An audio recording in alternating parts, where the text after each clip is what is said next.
Good morning, everyone. First, I'd like to thank the organizers for inviting me here today. I'm going to talk about biomarkers, cognition, and cognitive reserve in Alzheimer's disease. As everybody knows, the pathological cascade in Alzheimer's disease consists of upstream pathological processes causing downstream cognitive decline. And the area shown in red here is really important when subjects move from cognitively normal to cognitive impairment to dementia, because that gives us an insight into the disease as well as helps us understand the ways in which we can delay the onset of the disease.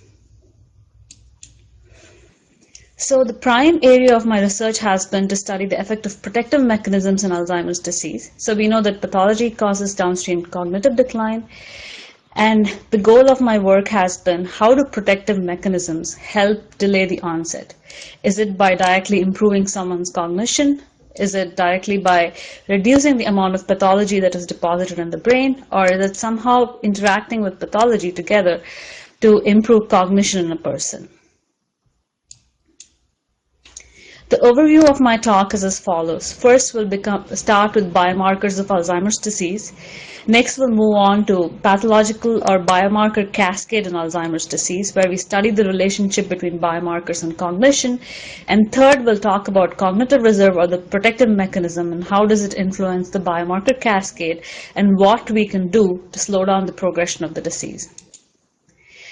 Beginning with the first part, when we begin with biomarkers in Alzheimer's disease, I wanted to show you the NIH definition of Alzheimer's disease biomarkers, which is it needs to be a characteristic that is objectively measured and evaluated as an indicator of normal biological processes, pathogenic processes, or pharmacological responses to a therapeutic intervention.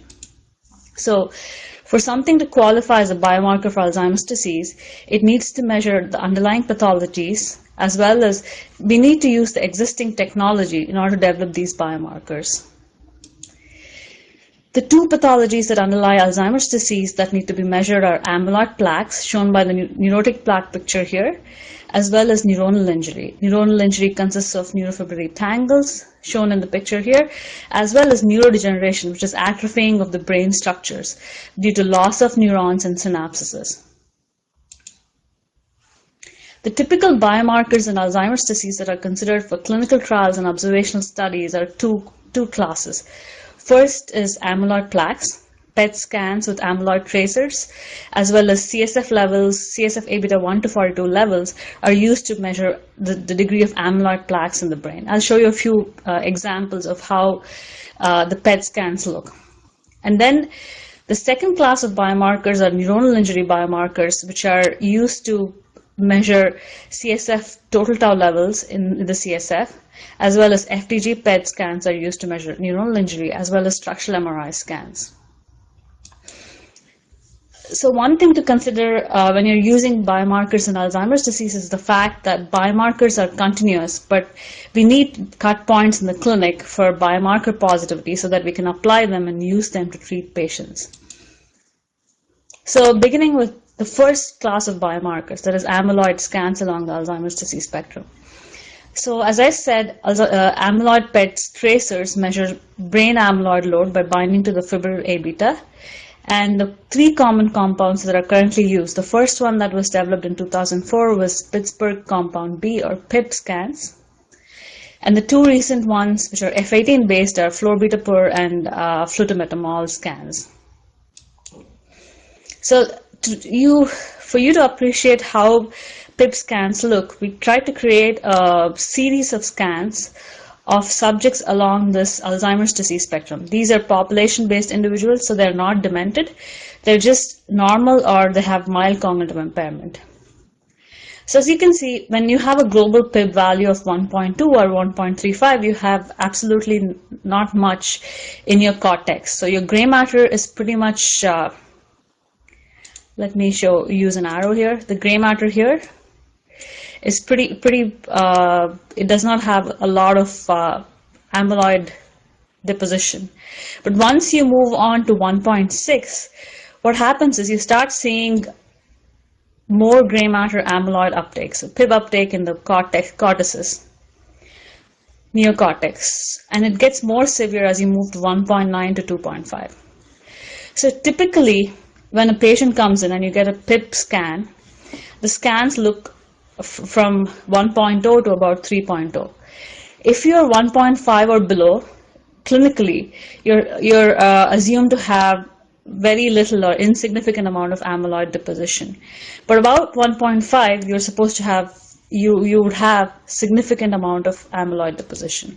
So if you look at controls, let's say you had a group of controls and scanned them, you would find that about 30% of controls have positive amyloid scans, so above the cut point of 1.5, which means that they do have significant amount of amyloid deposition, but they have not expressed clinical symptoms so far. And if you look at mild cognitive impaired patients, it is said that about 60 to 70% of mild cognitive impaired patients have amyloid deposition, saying that they have mild cognitive impairment due to amyloid or Alzheimer's disease pathology. And typically, all Alzheimer's disease patients have positive amyloid scans. The cut point 1.5 is for specifically PIP scans. But this cut point can be translated to other scans as well, such as Flobitapure or Flutometabol. One thing to note is that there's a new project that is getting started, which is known as the Centiloid project, and the goal of the project is to come up with a common cutoff for all PIP scans. So they want to make it so that 0 corresponds to control and 100 corresponds to Alzheimer's disease patients. So it's easy for clinicians to use that entire scale and determine if someone has Alzheimer's disease level of amyloid deposition or they have normal level of amyloid deposition. And how does amyloid deposit in general in an elderly brain? So this is the Australian Imaging and Biomarker flagship study, where they studied cognitively normal subjects, mild cognitive impaired subjects, as well as Alzheimer's disease subjects over a really long period of time. And they found that amyloid deposition is a slow and protracted process, and it probably takes about a couple of decades to reach the levels of Alzheimer's disease level of amyloid deposition. We followed that up with a study from our group where we tried to plot. If you look at the first plot, you see the rate of amyloid deposition plotted against baseline amyloid. So up to the level about 2.0, there is an acceleration of deposition. So as people enter this Alzheimer's disease spectrum, initially there's a rapid deposition of amyloid, and then there's a deceleration where slowing of the deposition.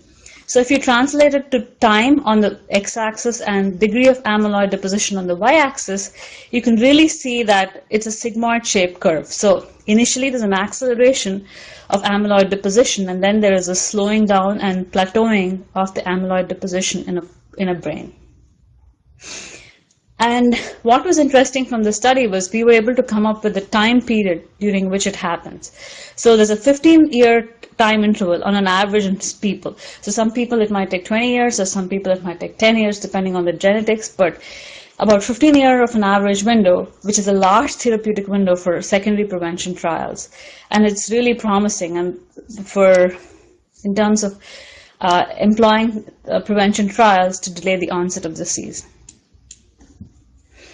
I'll briefly talk about CSF and FTG PET now. CSF A-beta 1 to 42 levels reflect deposition of A-beta in plaques. So if you have low CSF A-beta 1 to 242 levels, that means there's more amyloid in the brain. So because it's deposited, the degree of CSF A-beta 1 to 42 in the CSF is lower. And so CSF total tau levels reflect active axonal and neuronal damage. So someone with head trauma or brain injury have really highly significant amount of total tau levels. As you can see, as you go from controls to MCI to AD, A-beta levels decrease and total tau level increase. Clinically, the ratio that is used to measure the degree of disease using CSF is the ratio between total tau to A-beta 1 to 42, which increases as you go from control to MCI to AD.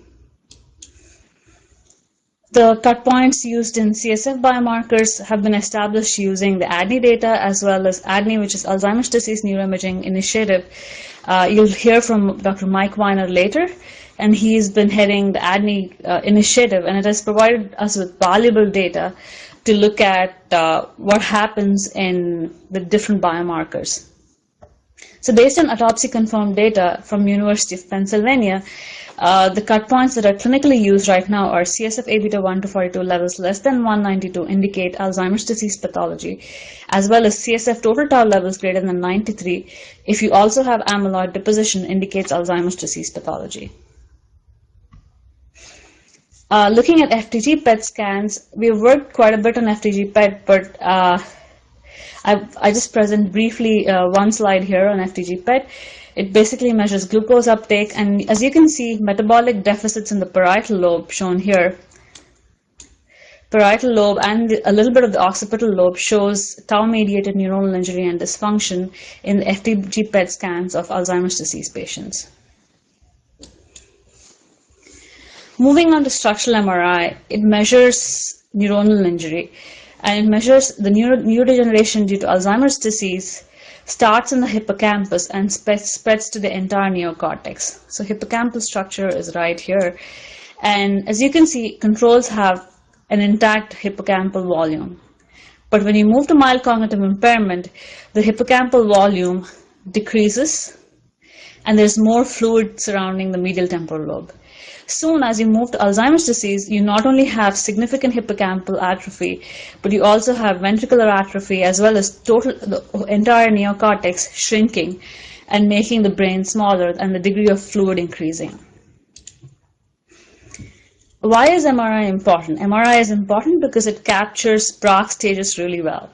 Of the two AD pathologies that we talked about earlier, one was plaques, second was neurofibrillary tangles. The stereotypical pattern of progression and a widely accepted staging system for NFT was formulated by Braak and Braak in 1991. It has been extensively used for pathological AD staging, and what MRI captures is these Braak stages. So it makes it really easy to assess the degree of Alzheimer's disease in the brain.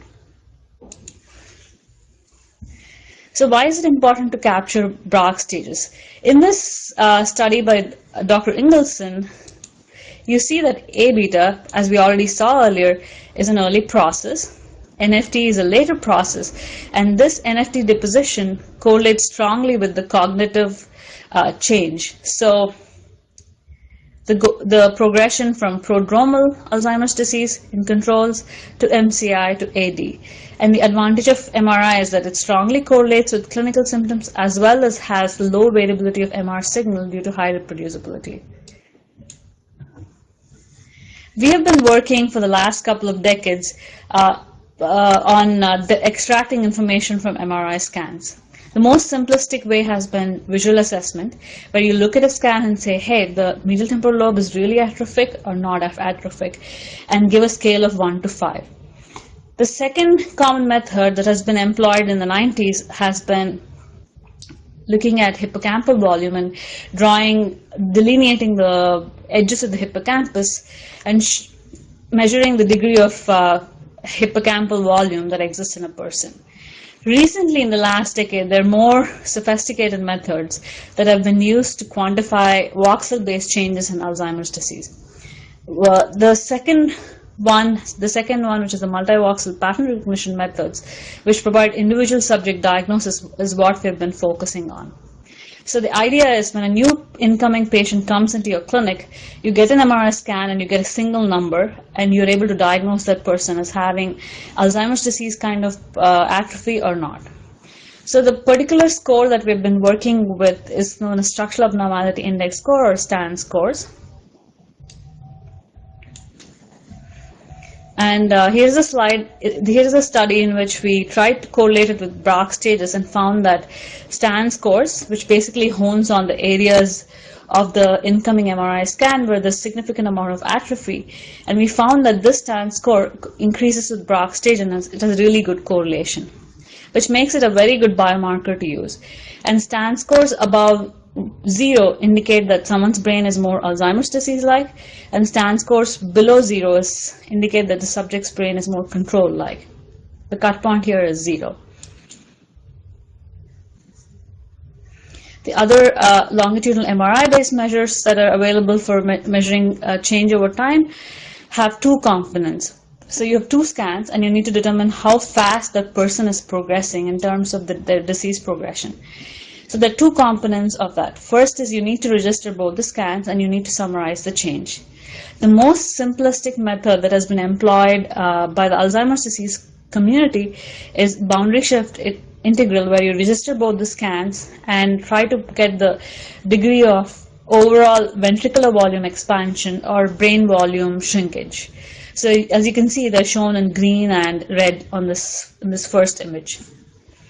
More sophisticated methods, because we're getting more and more computationally intensive as well as computers are becoming faster, is using voxel level differences, where you have two scans and say exactly which was the spot where there's an expansion taking place and how fast is it taking place in this person, and can we predict what's going to happen in that person. So for this, methods such as TBM or tensor-based morphometry methods are developed, and as you can see in the image, you can really pinpoint to where there's a significant amount of so the inferior medial temporal lobe and medial temporal lobe shows significant amount of voxel level changes, indicating that probably this person is on a really rapid path because the scans were about 1 year different.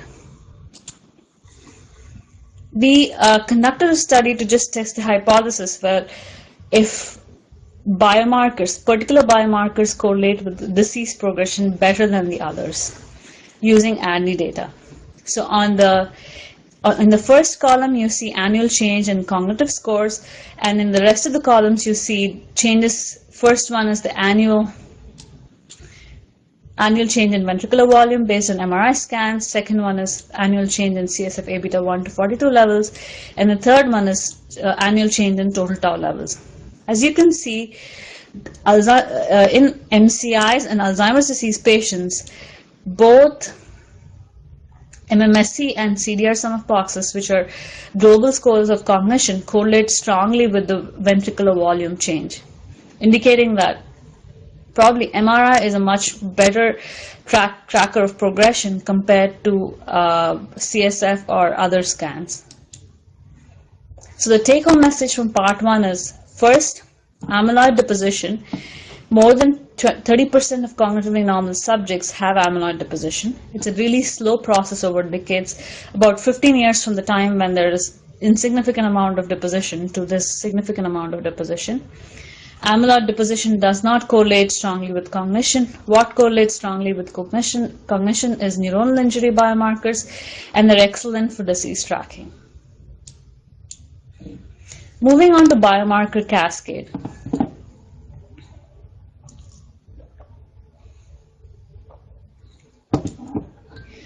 So we talked about Alzheimer's disease biomarkers having a cascade. Yes, they do have a cascade because amyloid deposition is early and slow, and changes in tau as well as changes in MRI are much later and follow closely to the cognitive decline. So since the pathology itself manifests in a temporal sequence, biomarkers have a temporal sequencing. And this has been confirmed by several other studies which have said that amyloid deposition happens years before the onset of clinical symptoms. Both the Diane study as well as the ABLE study have shown that before the onset of clinical symptoms, as you can see in red on the second figure, this line starts much earlier before the onset of symptoms, which is shown by the number 0 here. So why do we really care about biomarker cascade in the context of protective mechanisms? The first point is that diagnostic criteria recently have changed significantly. Now they incorporate information from biomarker cascade, so it's important to understand the cascade. Second thing is that the protective mechanisms might cause different cascades. So someone who have more protective mechanisms in place might have a completely different cascade from someone who do not have as many protective mechanisms in place. And the third reason why we need to understand the biomarker cascade is that when will the interventions work? So either it's a lifestyle intervention or a drug intervention. When will it work? When can you provide maximal protection for patients? So that's why we need to understand the biomarker cascade. I just want to briefly change the pace and talk about what's been used in the clinic currently. So there was a really large initiative called the NI Alzheimer's Association criteria. So National Institute of Aging and an Alzheimer's Association criteria, where they came up with completely new criteria for diagnosis and prognosis of MCI, AD, as well as preclinical AD, so controls. And I'm showing you the slide from the MCI diagnosis and prognosis. According to the new criteria, you are likely to be high likelihood of being MCI due to AD if you have positive amyloid scan or a positive CSF biomarker, or you have positive CSF total tau, FDG PET, or MRI scans. Why have they introduced this new criteria for diagnosing MCI? The reason is because in a very short period of time, say a year, people who are high likelihood of MCI due to AD because of positivity of either of these biomarkers, 100% of them are likely to progress to AD, and about 2.3 times there's a higher risk of progression to AD in those who have high likelihood of MCI due to AD compared to any of the other groups. So this is a really key step forward in the clinic in order to translate the ideas that are being developed based on the biomarker cascade into the clinic. I wanted to briefly touch on the preclinical stages of Alzheimer's disease, because this is really important to understand. So the new NIA criteria say that if you take cognitively normal subjects and use biomarkers, elderly subjects, you would find that a lot of them have something going on in their brain, but they're still able to function normally. So the new criteria basically give preclinical Alzheimer's disease stages in cognitively normal subjects so that it helps us understand and helps us predict what's going to happen in the near future. So if we took a population-based sample from Mayo Clinic Study of Aging, MCSA, which is the sample we've been working with, about 600 people, and we found that people who fall under stage 0, which is they don't have anything wrong with their Alzheimer's disease biomarkers, are only 43% in the general population, which is an extremely low number. And a lot of people fall under something happening in their brain or not. And about 16 plus 12 plus the 3%, who fall, about 30% in total, who fall under stages 1, 2, and 3 of Alzheimer's disease. That is, they're on the path of developing Alzheimer's disease sometime in the near future. The near future could be, if you're stage 3, the near future could be 5 years. If you're at the beginning of stage 1, it could be 15 years. But if you know the biomarkers, something is wrong with your biomarkers, you are either on stage 1, 2, or 3. So if you have amyloid deposition in the brain, you're stage 1. If you have amyloid deposition in the brain and neuronal changes in the brain, you're stage 2. You're stage 3 if you're amyloid in the brain, neuronal injury in the brain, as well as you have cognitive impairment in the brain. Then you're stage 3. So all these 3 stages together put you at a high risk of developing Alzheimer's disease or MCI compared to stage 0 where there's nothing wrong in your brain. This really helps us target people and try to intervene earlier and provide diagnosis as well as provide better prognosis to these folks. This slide again drives home the point that if you are in stage 0, you're less likely to progress to MCI or AD in a short interval of time, within 15 months of time. But if you're in stage 1 to 3, you have a pretty high likelihood of progressing to MCI or AD, which makes it a good time to intervene and try to make changes to lifestyle. This is a very nice slide which summarizes what's going on right now. All the trials in Alzheimer's disease later in the disease process have failed. So tertiary prevention trials, which have targeted to improve the symptoms after this amyloid deposition as well as this onset of symptoms, have really failed. So most of the folks right now who are running large clinical trials, like the API, A4, and DIAN trials unit, have moved forward to the juncture of primary to secondary prevention. For example, A4 trial images cognitively normal subjects and targets those who have amyloid deposition in the brain, so somewhere between stage 1, 2, and 3, and try to see if treatment at that point will really help delay the onset of dementia or mild cognitive impairment. The results are not out yet, but this is a really exciting time of history in Alzheimer's disease drug discovery and implementation, because in the next 4 or 5 years, we'll really see large jumps in the way the disease is treated and how early disease is identified. So the take-home message from part 2 is that biomarkers have a temporal sequencing. Information is now being applied to detect diseases early in non-demented elderly, which is really important because early diagnosis can help with early prevention. And as we go on, more and more number of people agree that there's a right stage for the intervention and it's too late once the clinical symptoms have onset. So earlier is better. Coming to the last part of my talk, which is the crux of my research, cognitive reserve, I wanted to show you this slide, which drives home why it's important to delay the onset of Alzheimer's disease.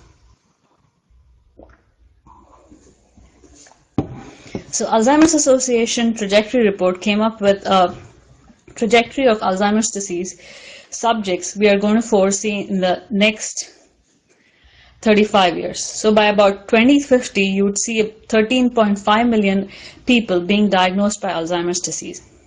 Let's say miraculously we came up with a drug or a lifestyle intervention which could delay the onset by at least 5 years. Then the trajectory would drop by 40%, which is a significant amount of drop given the amount of impact Alzheimer's disease has on Medicare, from the public health perspective. It's significant amount of savings, and it will prevent the epidemic of Alzheimer's disease by 2050. So to answer the question of how can we prevent, not using drugs, but by lifestyle interventions, how can we prevent the start of Alzheimer's disease, everybody asks the question, why do some subjects of Alzheimer's disease pathology, as I stated earlier, 30% of people with amyloid remain cognitively normal during their life, while some of them develop dementia. So the common term that is used to explain this phenomena is that people have higher cognitive reserve or more protective mechanisms in place. So when you say protective mechanisms, what do you mean? Probably they have higher IQ, higher education, they have been engaging in physical activities, or they've been engaging in cognitive activities. And how come someone with a brain amyloid scan on the left side, where there's minimal deposition, and someone's brain with a significant amount of amyloid deposition shown on the right side, how come they both perform at the same level of cognitive performance? So it's a mystery, right? So how is that possible? And what are the mechanisms through which these folks are on the right are able to cope up with it? So there are other examples as well. So all the three people here probably are at the same level of cognitive performance, but the person on the left has no amyloid, intact brain. The person in the middle has significant amyloid, intact brain. The third person has little bit of amyloid, but really atrophied brain structures. How come they all perform at the same level? The idea is that people have different cascades. So let's say take two subjects. The degrees of pathology for the same clinical expression, these two subjects have completely different cascades. So subject A needs really high amount of amyloid and neuronal injury to move them from mild cognitive impairment to dementia, whereas subject B, at half the amount of amyloid or neuronal injury, they move from mild cognitive impairment to dementia. Initial paper by Stern showed the same thing. Someone with higher than high school Alzheimer's disease patient had significantly worse brain metabolism compared to someone with below high school education. And there's several papers that have talked about biomarkers being more abnormal in subjects with high cognitive reserve. So all of us know, and from the research in the past couple of decades, that cognitive reserve in Alzheimer's disease delays onset. The new frontier is how does it delay onset, and what can we do to delay onset? There's several hypotheses out there about how it delays the onset of Alzheimer's disease. The first hypothesis is that cognitive reserve has an independent effect on cognition. As I stated earlier, it improves someone's cognition and has no effect on pathology. The second hypothesis is that it lowers the accumulation of pathology. If someone is thinking more, they probably have less pathology is the belief. The third hypothesis is that it interacts with pathology. Somehow people with higher cognitive reserve are able to reduce the effects of pathology on cognition. So there's an interaction between both these boxes, causing an improved cognitive performance. So I just wanted to briefly summarize two of the studies where we investigated the effect of cognitive reserve on the biomarker cascade. We had two independent studies, completely different populations, completely different cognitive measurements and cognitive reserve variables, as well as different biomarkers that were used.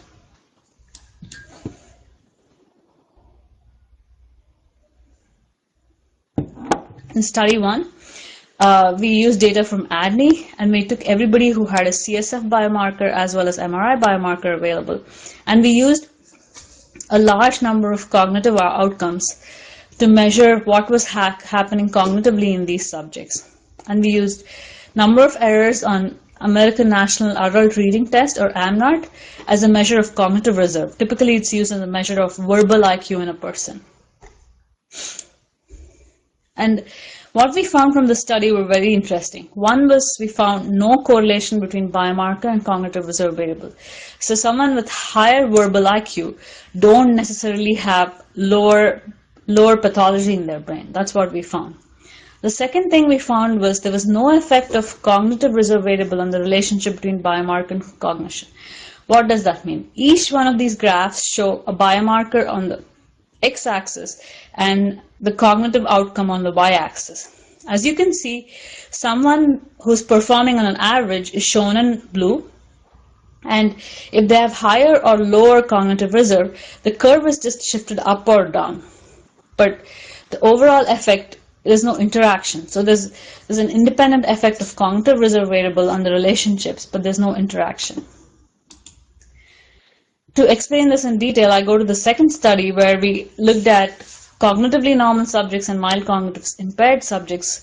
So it's a non-demented population-based study, and we found that similar thing.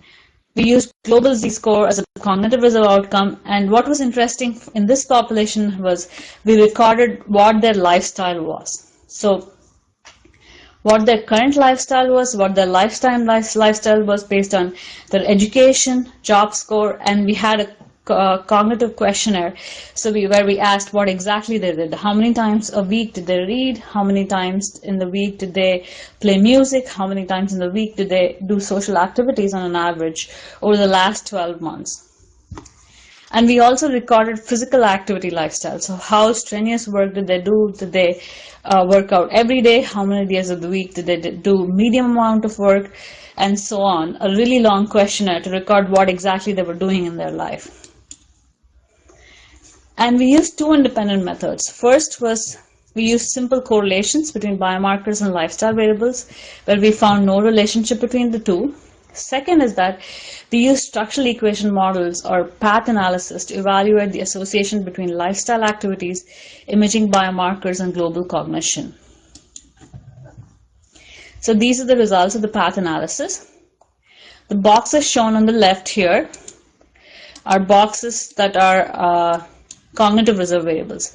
So lifestyle, intellectual activity. How mentally active have you been based on your education and the job that you have been doing? Second is we looked at current intellectual activity based on the activities you're currently doing. And then we looked at current physical activity and said, do any of these influence global functioning of a person? The answer was yes. Education, occupation had a significant impact on your performance. So if your early life had really a lot of enrichment, intellectual enrichment, then you tend to perform really well later in life. Your current intellectual lifestyle did have an effect, but the effect was not as large as the effect of education and occupation. Your current physical activity did not have a significant impact on your global performance.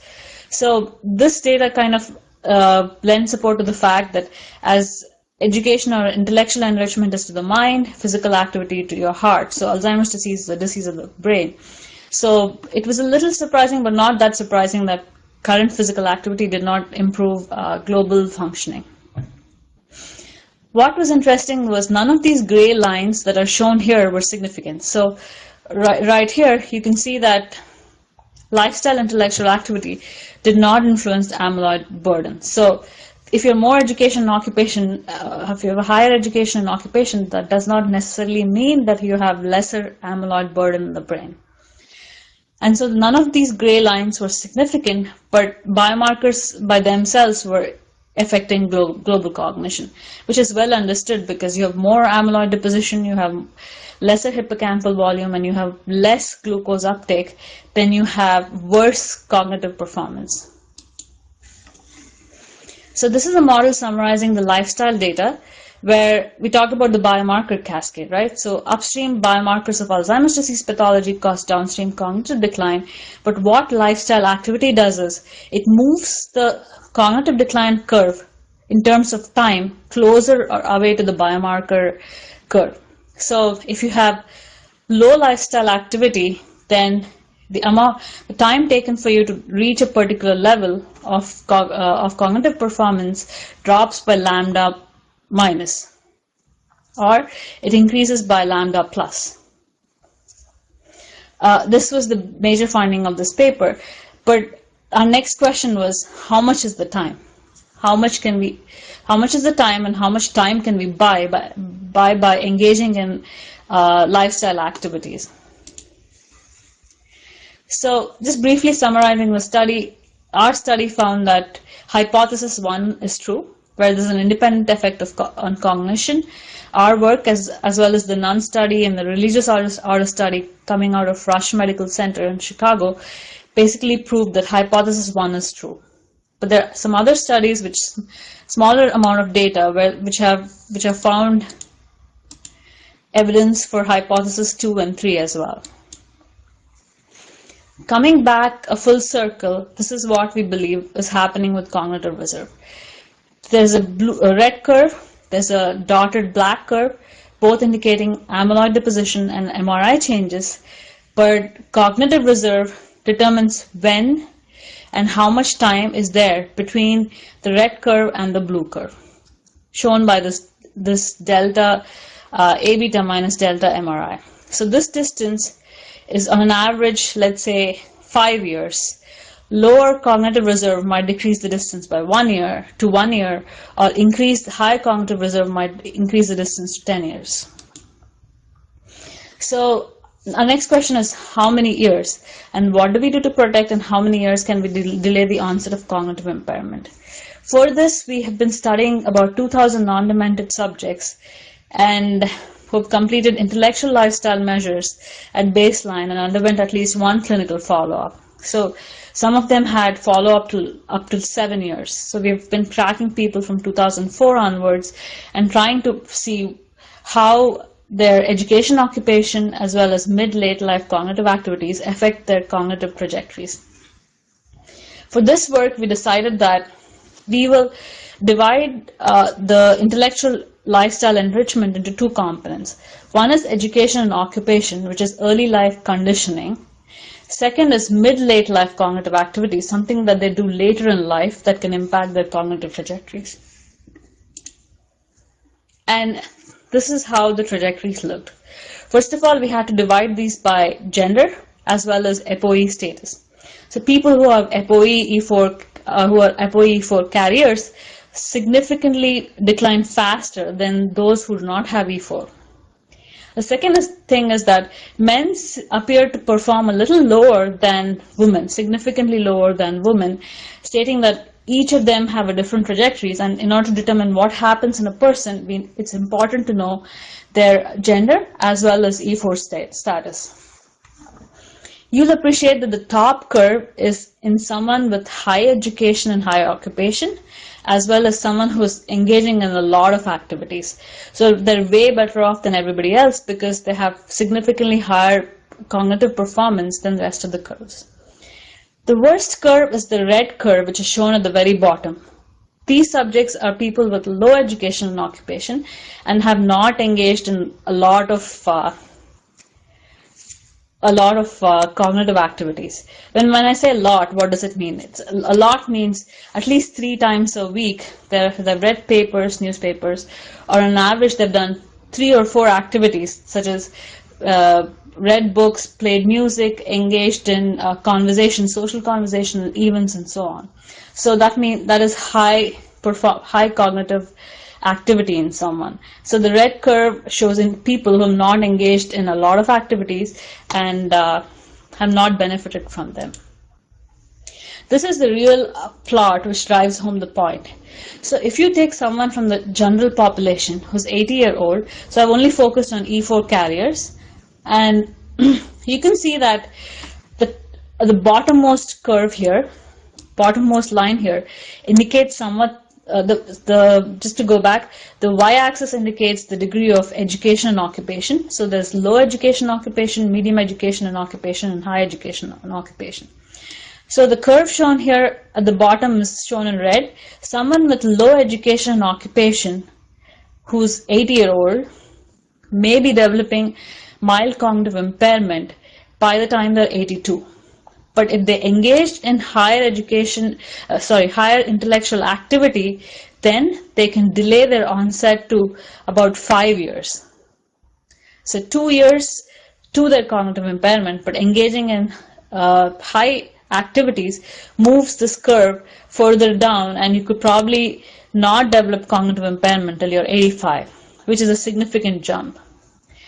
And then if you look at someone with higher education and occupation, they're way off. They're probably 8 years away from developing, at least 8 years away from developing cognitive impairment. So we're talking about men here. Solid colors are shown for men. But if they are engaging, someone with a high education and occupation are engaging in cognitive activity, it moves their curve further down here, giving them some more years that they can remain cognitively normal. So this has been an exciting area of research where we are able to provide guidelines of how much protection can we get by engaging in cognitive activities. So the take-home message from part 3 is that studies provide evidence that cognitive reserve delays the onset of dementia, not only ours but others. And we found that cognitive reserve does not influence the expression of AD pathophysiology. Second is that the effect on biomarker cascade is that it moves the cognitive decline curve down relative to the biomarker curves, which is really helpful in delaying the onset of disease. Specifically with the new studies that we're coming out with, we are able to come up with time to cognitive impairment numbers. And it looks like lifetime intellectual enrichment might delay the onset of cognitive impairment and can be used as a successful preventive intervention to reduce the impending dementia epidemic. Future directions are that we plan to develop more sensitive in vivo biomarkers which would objectively measure the degree of pathology in a person. We need to come up with Everybody needs to work on coming up with neuropsychological tests that provide detectable decline in cognition irrespective of an individual level of cognitive reserve. It's believed that people with higher education and occupation have mechanisms in place where they're able to perform good on tests, but they do have something going on in the brain. So can we use better tests to detect that? The third is that we need better proxies for cognitive reserve. And we need to study protective mechanisms in younger subjects or elderly with minimal pathology, which is really important. And we need larger cohorts, longer follow-ups, and serial biomarker measurements, antemortem, and neuropathological details at postmortem to further improve our understanding. I'd like to thank the lab I've been working with and the generous grant support that I've received in the last couple of years. And just wanted to indicate that to obtain CME credits, you need to go and answer the question related to the presentation given here. I will move on to questions.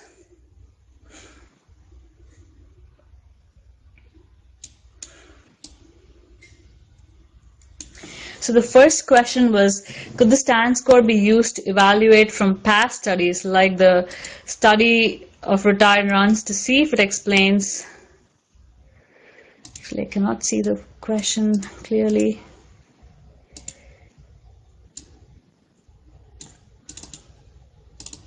Yeah, so to see if it explains subjects who maintain cognitive function even with significant plaque deposition. The answer is yes. And the answer is yes. We have looked at people with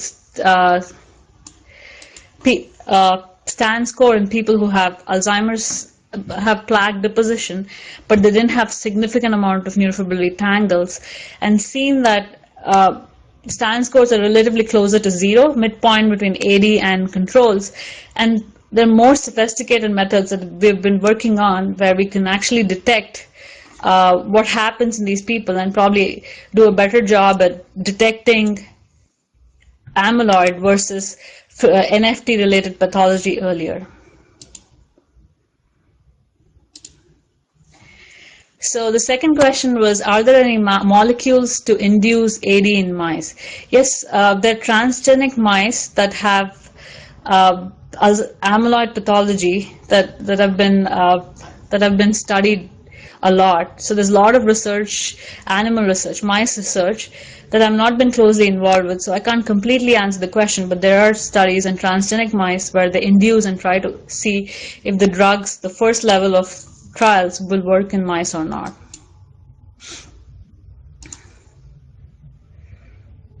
Third question is, it is not clear why you interpret the failure of clinical trials as being due to providing the therapy too late rather than the possibility of choosing an appropriate therapeutic target. So the belief is that, so if you go back to the paper written by Risa Sperling, as well as the recent papers that have come out, there's one good paper by Jeffrey Cummings that have talked about, so when is the right time? So most of the trials have been in subjects with mild AD, and it has repeatedly been shown by biomarkers that if you take someone with mild AD, already have significant amount of brain damage. So about 80% of them had really small hippocampi, as well as that significant amount of amyloid deposition, which might be really late. So the spiral down to significant damage to the brain has already been set, and that's the reason why we believe that providing therapy too late is probably not that helpful as providing therapy earlier in the days. The fourth question is, most AD work have always been beta amyloid. Are there other pathways to check? So the answer is yes, there are other pathways to check. Right now, the most in vogue theory is beta amyloid because all the data supports that. But there are other theories. For example, there's one theory which basically says metabolic deficits. Probably it's some kind of diabetes of the brain. That's what onsets the Alzheimer's disease process. Or there's another belief that AD is just accelerated aging. So someone just ages faster due to their genetics and other things in place. So there are theories out there. So as I answered, any link between diabetes and AD, yes, there is a belief that AD is the diabetes of the brain. There are several reviews that actually go into detail about metabolic deficits and diabetes causing the onset of AD, in AD being insulin resistance of the brain. So I could post some links pointing to these studies, but there is significant research in that area as well.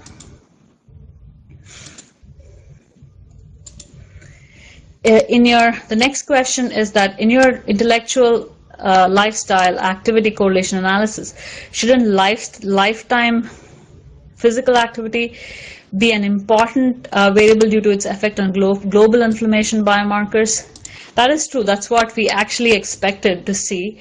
But unfortunately, we did not see any such relationships because I think other variables. So what happened was cognitive activity is highly correlated with physical activity, is highly correlated with education, which is understandable because people who are higher educated probably engage in more physical activity. But once you take all the variables together, we were surprised that physical activity effect was extremely small. And what was driving the entire analysis was intellectual enrichment. So the answer is maybe it does have an effect, but given the other variables, it seems like the effect is really small, and we didn't see since it wasn't a causal effect, so we didn't put people in trials for physical activity and then measure their improvement, which we plan to do in the future. But in the study that we had, where it was an observational study, we did not see that lifetime intellectual activity was an important variable. So a question number 7 was, have you imaged individuals with Down syndrome and compared the pathology and cognitive reserve against a more neurotypical population? Actually, the answer is no. Our focus has been population-based sample, and we have not had a cohort in there who have had Down syndrome and older people as expected, because we have been focusing so far for the last 10 years to image people from 60, 65, 70. So our core population has been 70 to 90, but we have been moving the population down to 50 to 70 and even lower. So I expect that in the next decade or so, we'll have a reasonable amount of cohort to look at people with Down syndrome.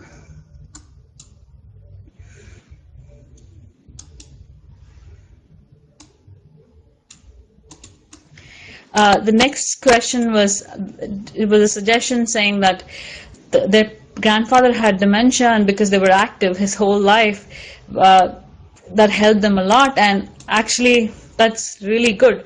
And I think it really shows the power of engaging in being mentally stimulated and engaging in intellectually enriching activities. It really does help. So, and I'd be interested in speaking to you if you wanted to talk more about it. So what are the cellular the next question was, what are the cellular substrates of cognitive reserve? Could drugs induce cognitive reserve? There is a belief that yes, you could improve cognitive performance by taking certain drugs, but our outlook has been always lifestyle enrichment and things we could do which make I would say performance better, but we have not looked at drugs that induce cognitive reserve. But a lot of things, I mean, cognitive reserve is just not IQ, or it's not cognitive activities and so on. If you saw, there's a recent study which talked about sleep. If you sleep better, if you try to get enough sleep, let's say, you perform a lot better than not getting enough sleep, especially when you're older. So I believe that there are other natural ways in which you can pump up your cognitive reserve, and that would really help you delay the onset of Alzheimer's disease. So the next question is very interesting, which is, how about Alzheimer's disease in younger subjects? Can the results be applied in these cases? So some part of the study that we haven't shown here, we had a paper in Annals of Neurology in which I tried to investigate what genetics does to you. So people who have Alzheimer's disease at a younger age, let's say 65 or lower, you see a lot of people who are 55 and they have really severe amount of Alzheimer's disease. So in those patients, there are two things in balance. One is genetics. So multiple things, but two of the things that we're talking about is genetics and Alzheimer's disease helped by cognitive reserve. In the younger subjects, the genetics outweighs, like it is way outweighing the benefits of cognitive reserve. Though we have not studied Alzheimer's disease patients in younger subjects, but you can see that the effect would be much smaller. So let's take E4 carriers versus non-E4 carriers. E4 carriers, just because of the genetics, they actually develop Alzheimer's disease 5 to 7 years earlier. And maybe the benefit, if you compare the times in which cognitive reserve helps them, people who are non-E4 carriers, the protection is about 7 to 8 years. Whereas people who have E4 carriers, as you saw earlier, the protection was just 3 years. So maybe you would benefit, but not as much. The next question was, speaking of biomarker cascades, have they examined which biomarker groups appear together more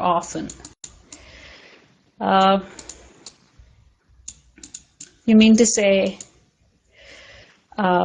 which of them change together, causing Alzheimer's disease? That would be amyloid, total tau, all the biomarkers that I showed, FDG PET, as well as structural MRI.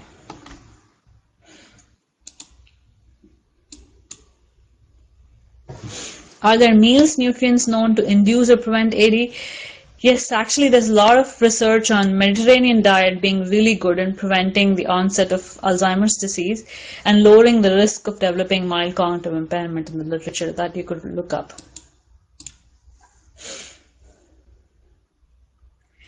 Could cognitive reserve support the concept of using regenerative therapies? The answer is we are working on these theories and trying to understand exactly the mechanisms through which cognitive reserves can help. So this is still an open question, but there are some animal-based studies, mice-based studies that have shown that probably cognitive reserve can help. The last questions were, what types of cognitive activities do you suggest a person with moderate AD should do now to slow down the progression? I would, so anything that would engage them in keeping them mentally active. So right now there are a lot of computer-based training methods. There's some really good ones out there. And then now there's a belief that if you have a more mind-body balanced kind of complementary medicine, such as yoga or Tai Chi, they can probably help. They're not large comprehensive studies as yet, but there's a belief that doing anything to keep a more balanced mind and keeping your brain mentally active can help this progression of Alzheimer's disease. Has anyone considered the possibility that the cognitive benefit of physical activity may be closely related to the increase in cognitive and motor functions that have to be coordinated by the brain, as in competitive sports or non-competitive swimming?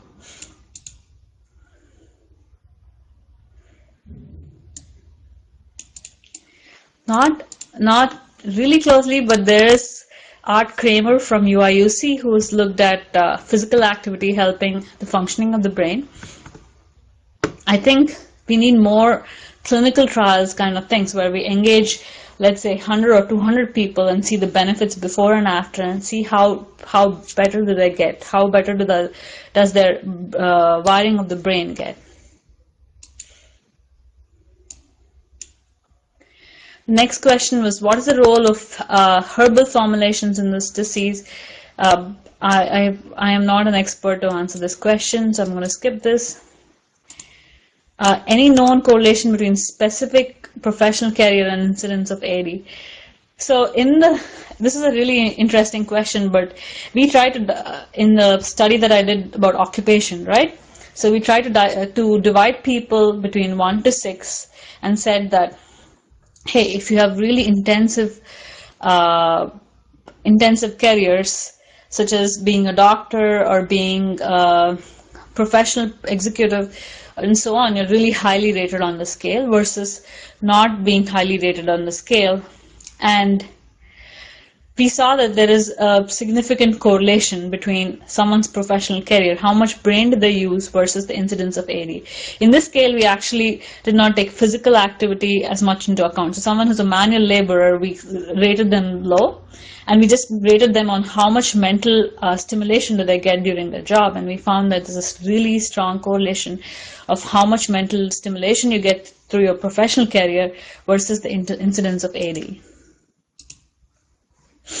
DHA possible benefit, I cannot say that because I'm not an expert in it.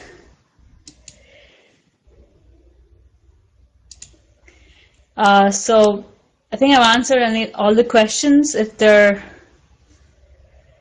we have 1 minute left.